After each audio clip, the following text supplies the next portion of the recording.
Let's mic CM साहब। Let's mic CM साहब में आपका स्वागत है। मैं हूं राखी जैन। जम्मू कश्मीर के मुख्यमंत्री उमर अब्दुल्ला ने कहा कि हमारी हमेशा से कोशिश रही है कि हम अपने टूरिज्म सीजन को बढ़ाएं।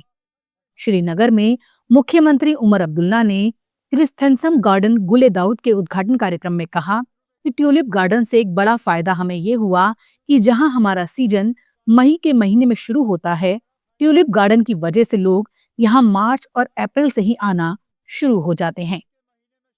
कश्मीर के बारे में लोगों को एक बड़ी गलतफहमी है कि गर्मियों के बाद यहाँ फूल नहीं खिलते हैं। फ्लोरिकल्चर विभाग के अधिकारियों के साथ बैठक के बाद हम इस नतीजे पर आए कि अगर ट्यूलिप गार्डन के जरिए सीजन को ज्यादा जल्दी शुरू किया जा सकता है। एक बड़ा फायदा हमें ये हुआ कि जहां हमारा सीजन मई के महीने में शुरू होता था, ट्यूलिप गार्डन के वजह से अब लोग मार्च और अप्रैल में ही आना शुरू कर जाते हैं। लेकिन कश्मीर के बारे में एक बहुत बड़ी गलतफहमी है लोगों को कि गर्मियों के बाद यहाँ फूल नहीं खिलते। तो फ्लोरिकल्चर डिपार्टमेंट के अपने अफसरों के साथ बैठ के हम इस नतीजे पे आए कि अगर ट्यूलिप गार्डन के जरिए सीजन को ज्यादा जल्दी शुरू किया जा सकता है तो गुले दाऊद, जिसको अंग्रेजी में क्रिसैंथेमम कहा जाता है, क्रिसैंथेमम के जरिए सीजन को और ज्यादा लंबा किया जा सकता है। ये हमारे तरफ से एक शुरुआत है। उत्तर प्रदेश के मुख्यमंत्री योगी आदित्यनाथ ने छठ पर्व के पावन अवसर पर प्रदेशवासियों और देशवासियों को हार्दिक शुभकामनाएं दी। उन्होंने इस अवसर पर एक संदेश जारी करते हुए कहा कि छठ महापर्व आस्था, तप और पर्यावरण संरक्षण का प्रतीक है। सूर्य उपासना और जल संरक्षण का ये पर्व समाज में अनुशासन, स्वच्छता और पारिवारिक एकता का संदेश देता है। नमस्कार। सूर्योपासना और लोक आस्था के महापर्व छठ की आप सभी को हार्दिक बधाई। रउआ सब पर छठी मैया की कृपा बनल रहे। परिवार खातिर कठिन व्रत रखे वाली माता आ बहन लोगन के हमारी तरफ से विशेष मंगल कामना। छठ महापर्व प्रकृति, श्रद्धा और अनुशासन का एक अनुपम संगम है। सूर्योपासना के माध्यम से यह हमें जीवन में प्रकाश, ऊर्जा और संतुलन का संदेश देता है। यह पर्व केवल पूजा नहीं बल्कि हमारी सांस्कृतिक आत्मा का उत्सव है। छठी मैया की कृपा से सभी व्रती अपने संकल्प में सफल हों, स्वास्थ्य, सुख और समृद्धि का जीवन पाएं और यह महान परंपरा पीढ़ी दर पीढ़ी सतत जारी रहे, यही मेरी कामना है। जय छठी मैया। त्रिपुरा के मुख्यमंत्री माणिक साहा ने समृद्धि पहल योजना का उद्घाटन किया। इस मौके पर उन्होंने कहा, समृद्धि योजना लखपति दीदी की है। 100 लखपति दीदी को फंड देकर बैंक के साथ लिंक किया गया है। कुछ ही दिनों में कामयाबी मिली है। हम जानते हैं कि देश के विभिन्न राज्यों में 50% आबादी महिलाओं की है। प्रधानमंत्री मोदी हमेशा कहते हैं कि महिलाओं का विकास होना चाहिए।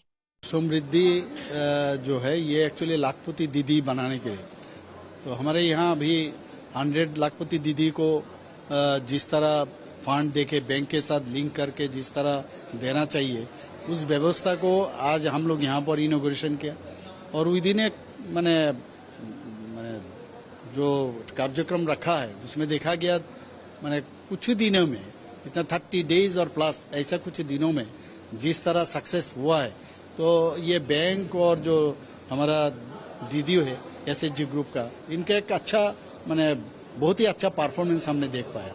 और अभी आप देखे हो प्राय 200 करोड़ लगभग 200 करोड़ का मैंने लोन अभी दिया हुआ है। और त्रिपुरा में एसएचजी ग्रुप अभी हम लोग का टारगेट था अबाउट 1,18,000 एसएचजी ग्रुप का जो लाखपति दीदी बनना, तो यहाँ पर ऑलरेडी 1,08,000 बन गया। इसका मतलब 95% ऑलरेडी हम लोग पहुंच चुके हैं।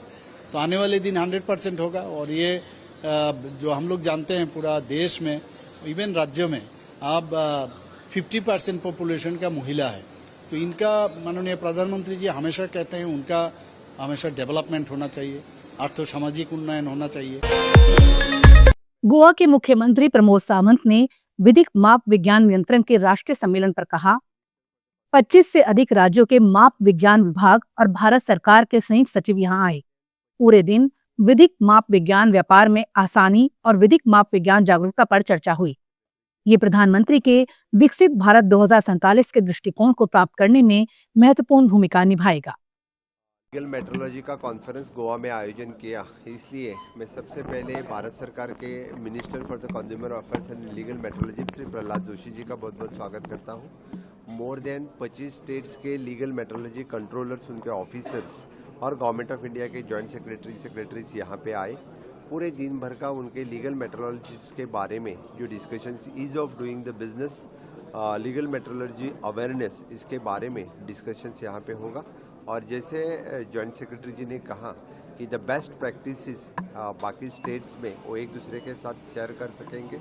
और even though the best practices in future what they can made, इसके बारे में भी उनका डिस्कशन रहेगा। और उनका paper they will submit for the honourable minister Shri Prahlad Joshi ji. मुझे लगता है कि ये फर्स्ट नेशनल कॉन्फ्रेंस गोवा में आयोजित होकर उसका बहुत बड़ा फ़ायदा in future legal metrology department Bharat सरकार के लिए भी हो जाएगा। और जैसे माननीय प्रहलाद जोशी जी ने डिक्लेयर किया कि ये कॉन्फ्रेंस हर साल डिफरेंट जगह पे हो जाएगी, तो फिर मैं उनका बहुत बहुत अभिनंदन करता हूँ। Legal metrology consumer affairs department में बहुत बड़ा योगदान इस नेशनल कॉन्फ्रेंस का रहेगा। इतना ही करके ऑनरेबल पीएम्स का विजन जो विकसित भारत 2047 का जो सपना है, उसमें consumer affairs and legal metrology department भी बहुत इंपॉर्टेंट रोल प्ले करेगा। इसलिए मैं सबको जो गोवा में आए हैं उनका बहुत बहुत स्वागत करता हूं और अभिनंदन करता हूं। Thank you. असम के मुख्यमंत्री हेमंत बिस्वा शर्मा ने राज्य में चल रहे अतिक्रमण हटाओ अभियान पर बयान देते हुए कहा कि लेफ्ट इकोसिस्टम और मेगा पाटका जैसे कार्यकर्ता असम की जमीनी हकीकत और यहाँ के खतरों को समझते ही नहीं हैं। मुख्यमंत्री ने साफ कहा, जितना ये लोग बेवजह विरोध करेंगे उतनी ही तेजी से हम अतिक्रमण हटाने की कार्रवाई आगे बढ़ाएंगे। मेधा पाटेकारे যদি কয় উচ্ছেদ হ'ব নালাগে, মই দুটা ঘৰ বেছি ভাঙি দিম। কাৰণ এইবিলাক মানুহে অসমৰ যি অৱস্থা, মেধা পাটেকাৰেতো বুজিব নোৱাৰে। আমাৰ মাটি আমাৰ জাতি কোনে লৈ গৈছে, মেধা পাটেকাৰেতো বুজিব নোৱাৰে। আমি কি মানসিক হেঁচাত আছো আমিহে জানো। আমাৰ ছোৱালী কোনে লৈ যায়, আমাৰ সত্ৰৰ মাটি কোনে দখল কৰে, এইটোতো মেধা পাটেকাৰে বুজি নাপায়। গতিকে মেধা পাটেকাৰ আজি আহিলেতো কালি মই আৰু দুটা ঘৰ বেছিকৈ ভাঙি দিম।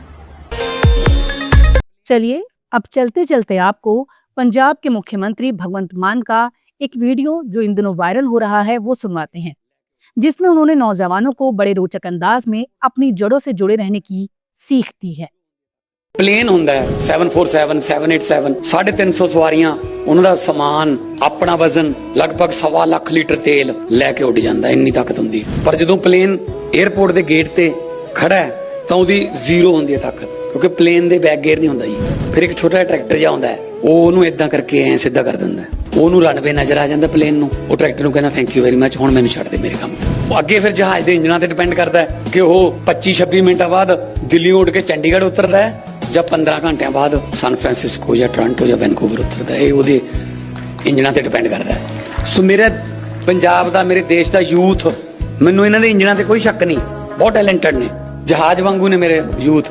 ਪਰ 에ਅਰਪੋਰਟ ਦੇ ਗੇਟਾਂ ਤੇ ਲੱਗੇ ਖੜੇ ਨੇ, ਕੋਈ ਮੈਂਟਰ, ਕੋਈ ਕੋਚ, ਕੋਈ ਟੀਚਰ ਆਵੇ, रनवे वाल सीधा कर दे तो उठ जाएंगे। आसमाना तो उन्होंने लिमिट्स होंगी। लेट्स माइक सीएम साहब में इतना ही। देखते रहिए, सुनते रहिए लेट्स माइक। नमस्कार।